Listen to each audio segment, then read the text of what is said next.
오늘은 교회사 10번째 시간 초대교회의 변증과 교부들에 대해서 함께 생각하고 기도하도록 하겠습니다. 처음 교회가 시작될 때에는 유대교도 이 기독교를 이단 취급을 했습니다. 그리고 로마 제국은 아주 대대적으로 기독교를 박해했습니다. 당시 이방 지식인들은 이 기독교를 미신적 종교라고 비난을 했습니다.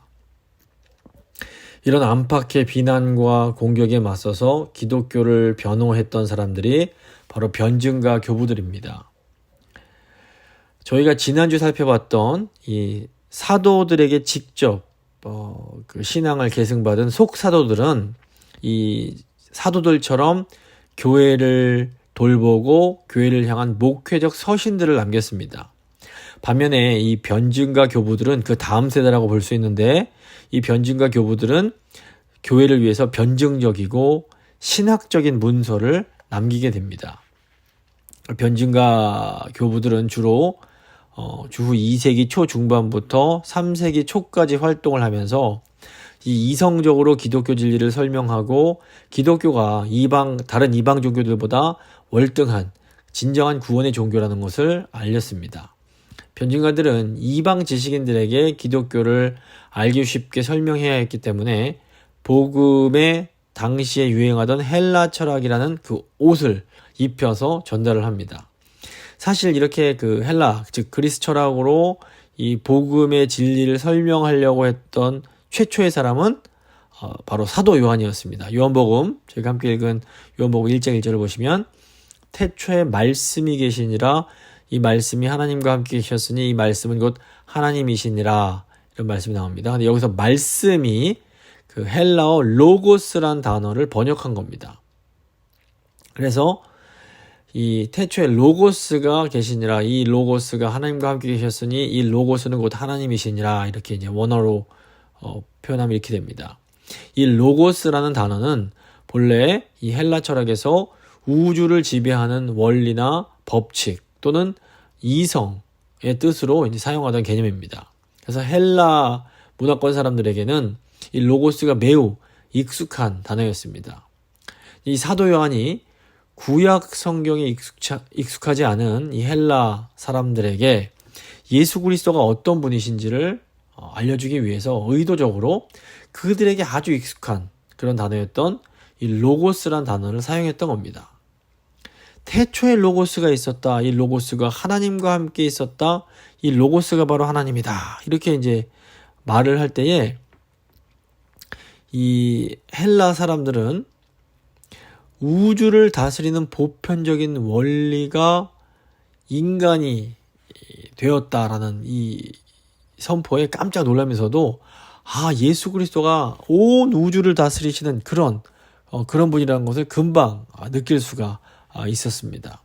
그래서 사도 요한이 예수 그리스도를 성육신하시기 이전에 이미 존재하셨던 그런 우주의 원리, 우주의 그런 진리로 소개를 했던 겁니다.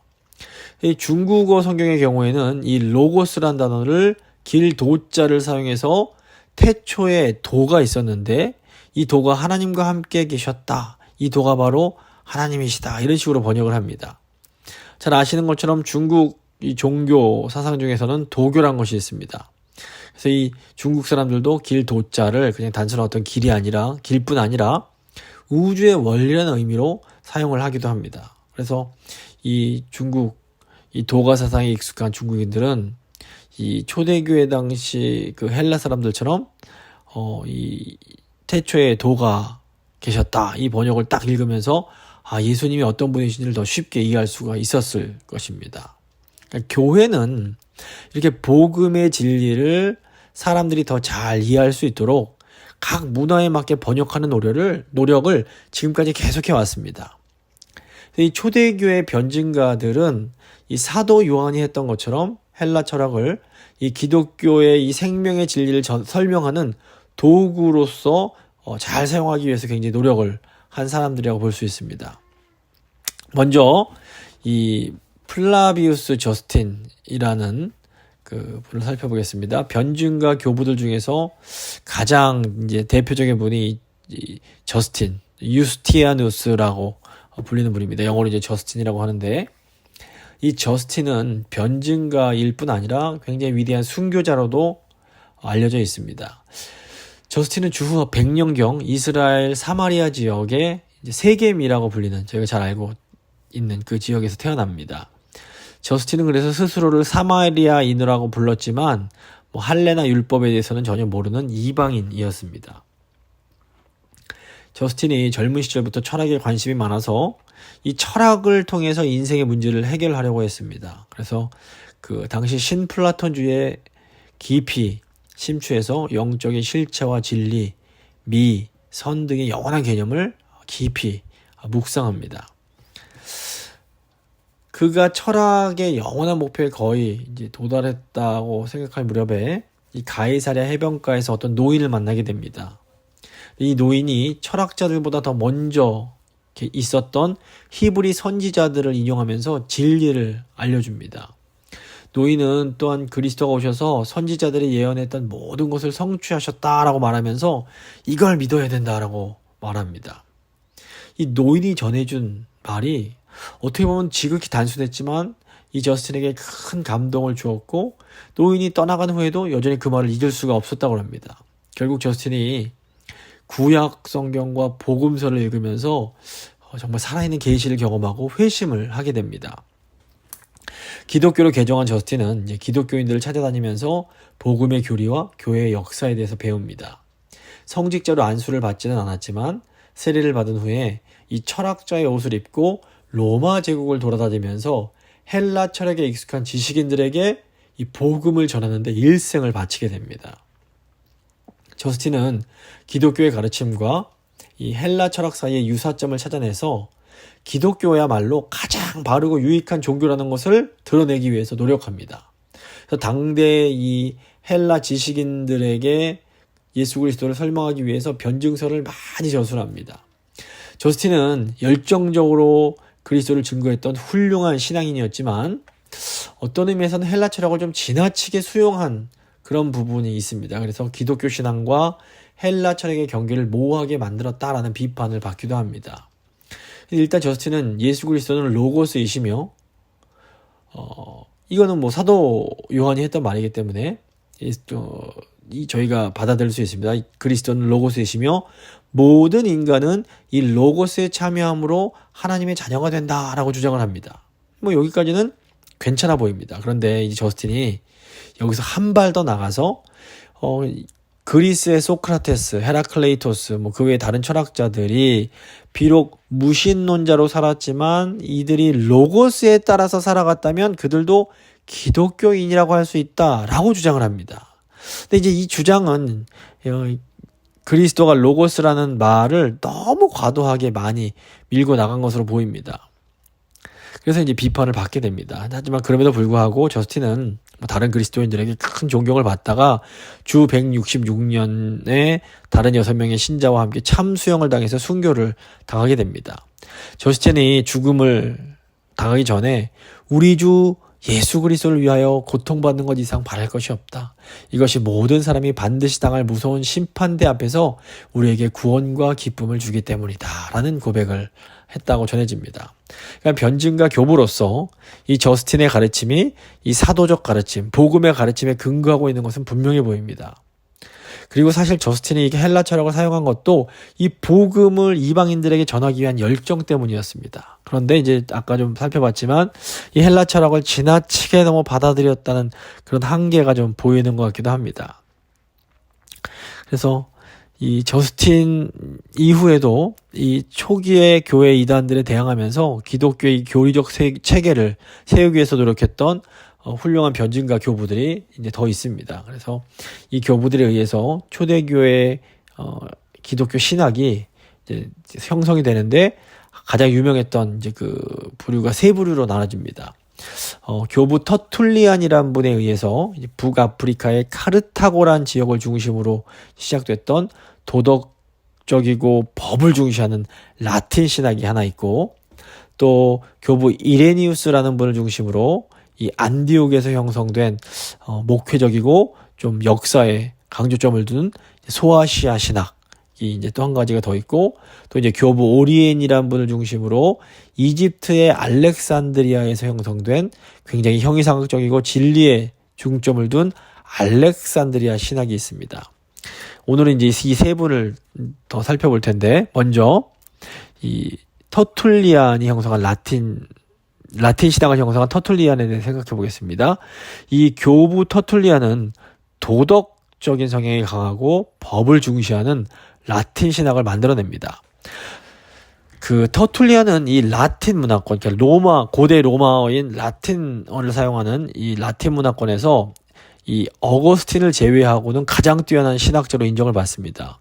본래 이 터툴리안은 아주 부유한 가정에서 출생을 해서 당대 최고의 교육을 받았습니다. 그래서 로마에서 변호사로 활동을 하다가 기독교인들이 순교를 당하는 것을 목격을 하는데 아주 극심한 고통 중에도 기독교인들이 그것을 기꺼이 받아내는 것을 보면서 큰 충격을 받고 개종을 하게 됩니다. 이때 터툴리안의 나이가 벌써 33세였습니다. 터툴리안이 문헌을 열심히 연구해서 당시 이방 지식인들과 이단들로부터 교회를 보호합니다. 터툴리안이 라틴어로 저술한 그 책이 아직 36권이 지금 남아있다고 합니다. 근데 이 터툴리안이 그리스 철학과 복음을 완전히 분리시킨 것으로 유명합니다. 터툴리안은 도대체 아테네와 예루살렘이 무슨 상관이고 아카데미와 교회가 무슨 상관인가라는 아주 유명한 말을 남깁니다. 근데 사실 터툴리안이 자신 스스로 철학을 잘 알았기 때문에 이 철학이란 것이 복음 증거에 별 도움이 안 된다고 보았습니다.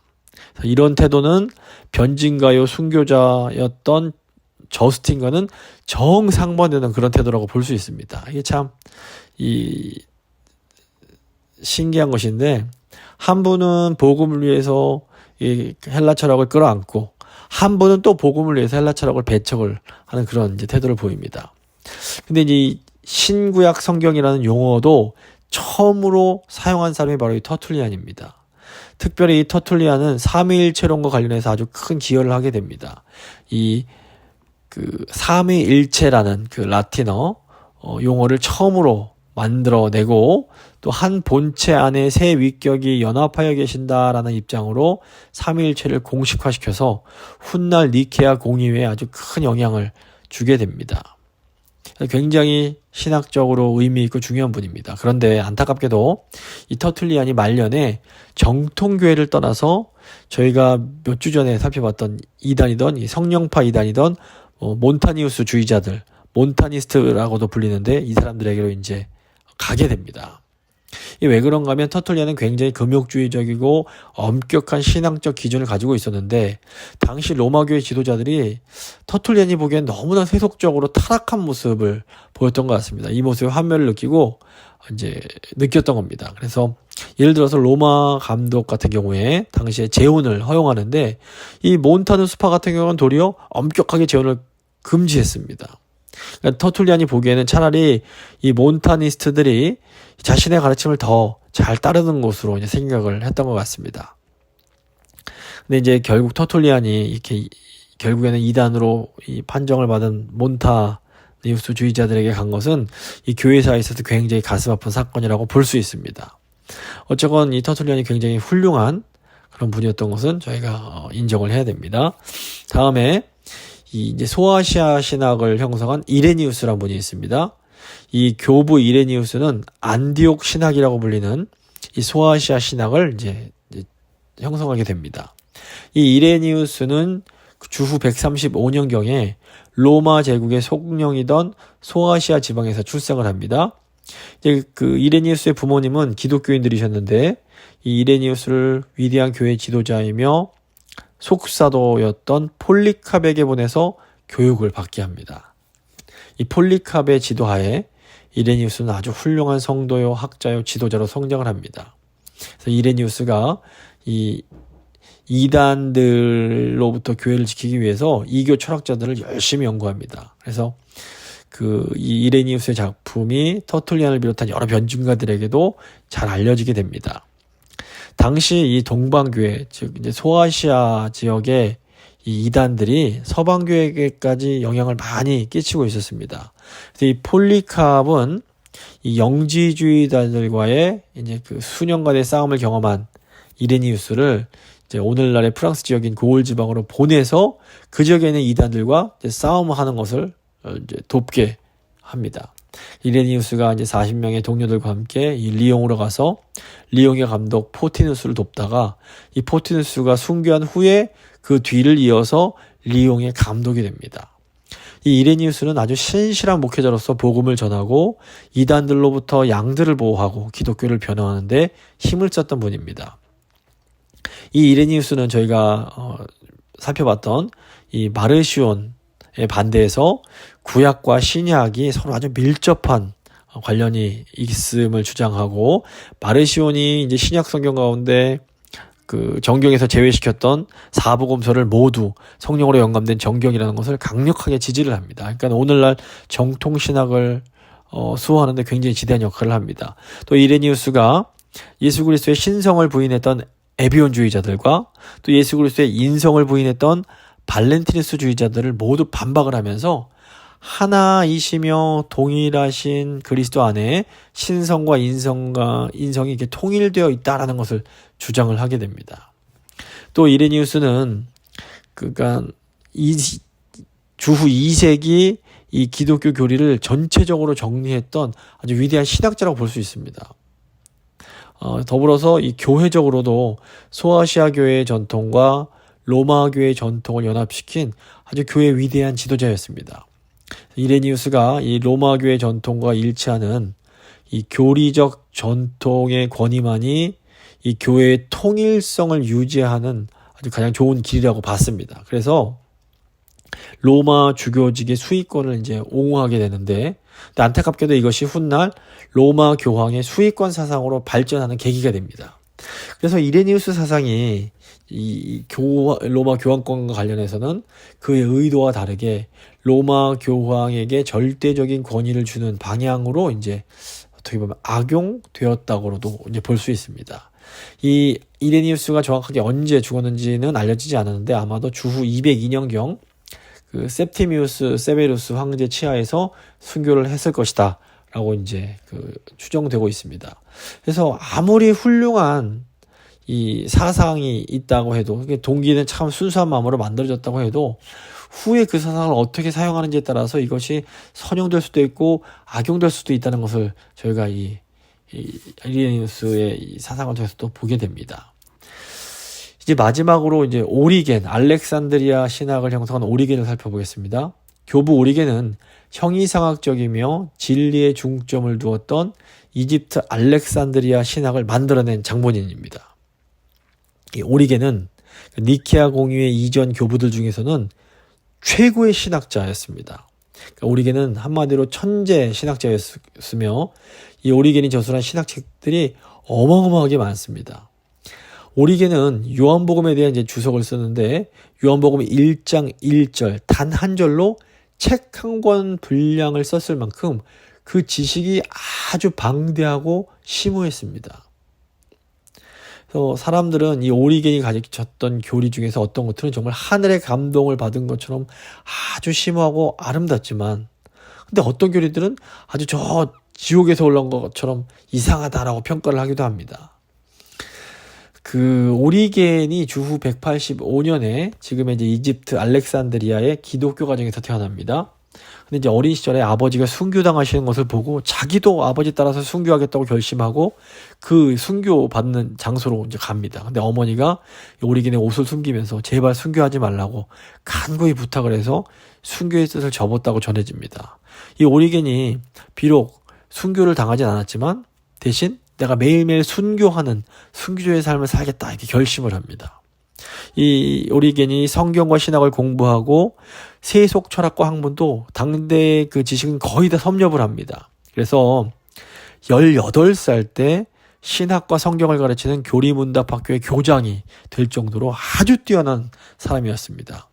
그리고 몇 년 뒤에는 이제 그 제자들에게 교리문답학교를 맡기고 오리겐 자신은 기독교 철학당을 운영하면서 당시 황제의 어머니와 아라비아의 총독 등을 포함해서 많은 로마의 엘리트 계층의 불신자들에게 철학을 통해 예수 그리스도를 가르칩니다. 사실 이 오리겐은 기독교 신학뿐 아니라 일반 철학계에서도 3세기 신플라톤주의 철학의 최고봉으로 인정을 받고 있습니다. 그래서 이 오리겐의 머리는 항상 신비한 사상으로 가득 차 있었기 때문에 7명의 속기사들이 그를 따라다니며 그의 입에서 나오는 말을 받아 적었고, 이 속기된 문서들을 이 정리하기 위해서 또다시 7명의 비서들이 따라다녔다, 이런 이제 전설이 남아 있습니다.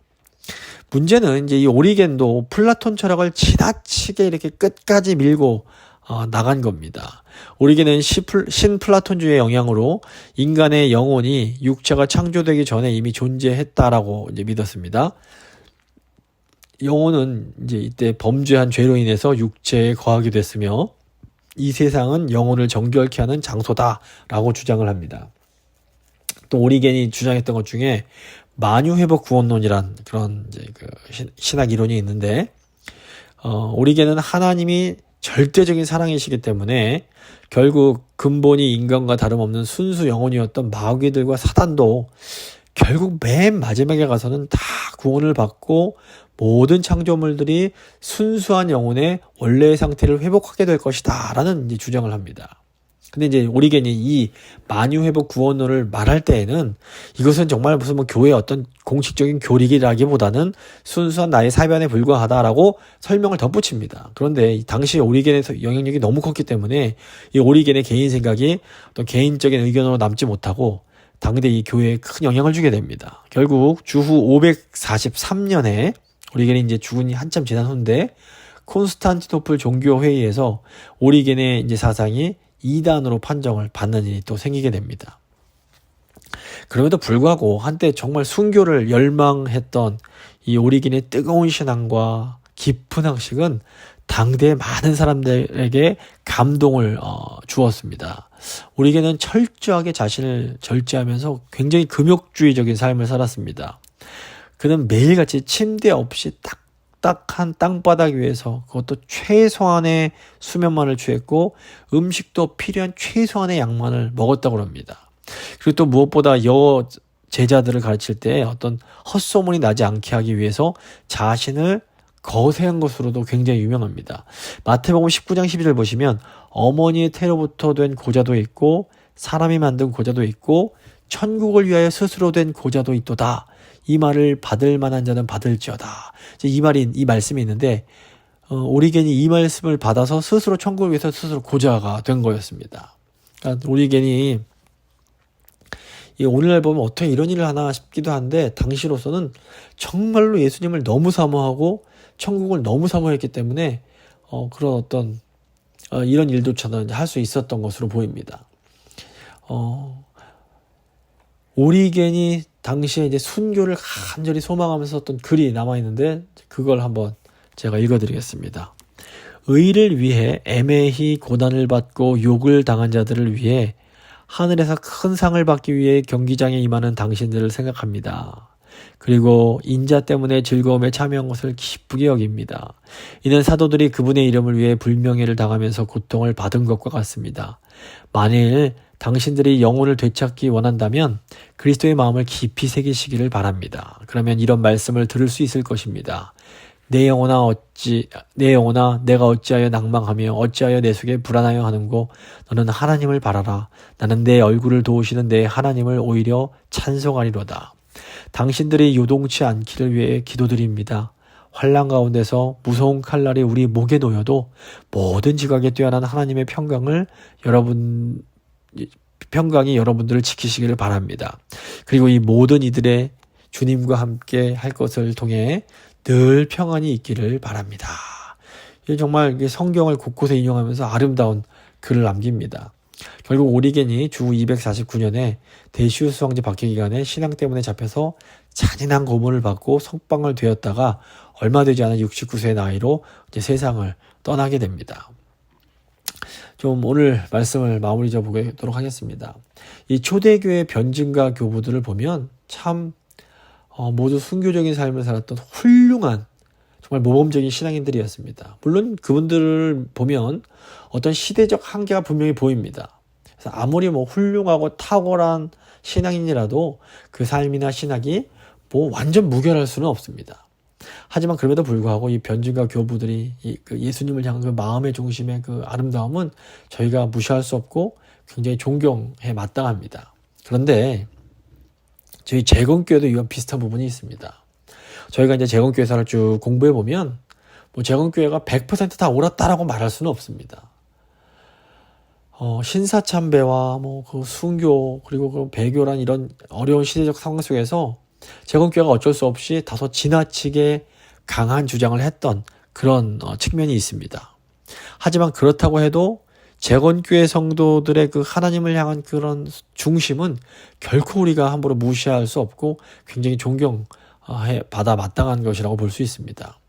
저희가 흔히 하는 말 중에 거인의 어깨를 딛고 선다라는 표현이 있습니다. 그래서 오늘날 우리 신앙의 후손들은 굉장히 중요한 특권이 있는데 그게 뭐냐면 먼저 믿음의 길을 간 선배들의 어깨를 딛고 올라설 수 있는 겁니다. 그래서 우리가 우리 믿음의 선배들의 좋은 점은 잘 계승하고 선배들의 약한 점, 부족한 점은 이제 보강하면서 앞으로 계속 전진해 나가야 됩니다.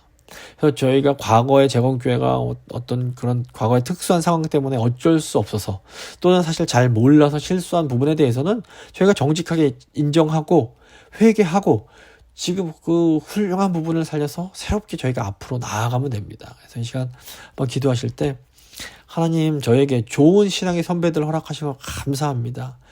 저희가 이 거인들과 같은 우리 신앙의 선배들의 어깨를 딛고 올라서서 더 먼 곳을 바라보며 예수 그리스도께 충성하는 저희 재건교회가 될 수 있게 해달라고 저희 믿음의 선조들의 연약한 부분들은 저희가 더 극복하고 정말 좋은 점들은 잘 본받아서 이 아름다운 신앙을 잘 이어갈 수 있도록 하나님 저희 교회를 사용하여 주시옵소서. 한번 간절한 마음으로 기도하도록 하겠습니다.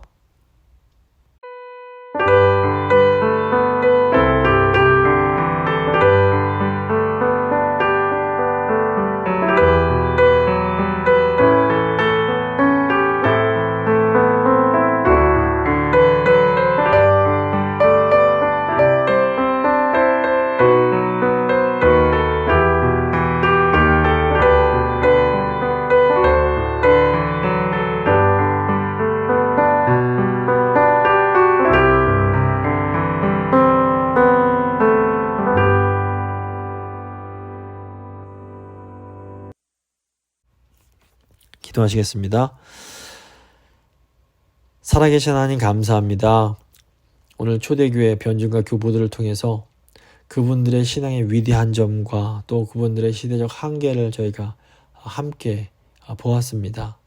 하나님 저희 재건교회의 믿음의 선배들도 참 훌륭한 부분이 있었지만 또 어쩔 수 없이 연약한 부분도 있었음을 저희가 보게 됩니다. 하나님 저에게 좋은 초대교회부터 좋은 신앙의 선배들을 허락해 주신 것 감사합니다. 아버지 저희가 믿음의 후배들로서 선배들의 좋은 점은 잘 본받고 선배들의 연약한 점들은 저희가 믿음으로 극복하며 더 앞으로 나아갈 수 있도록 주여 도와주시옵소서.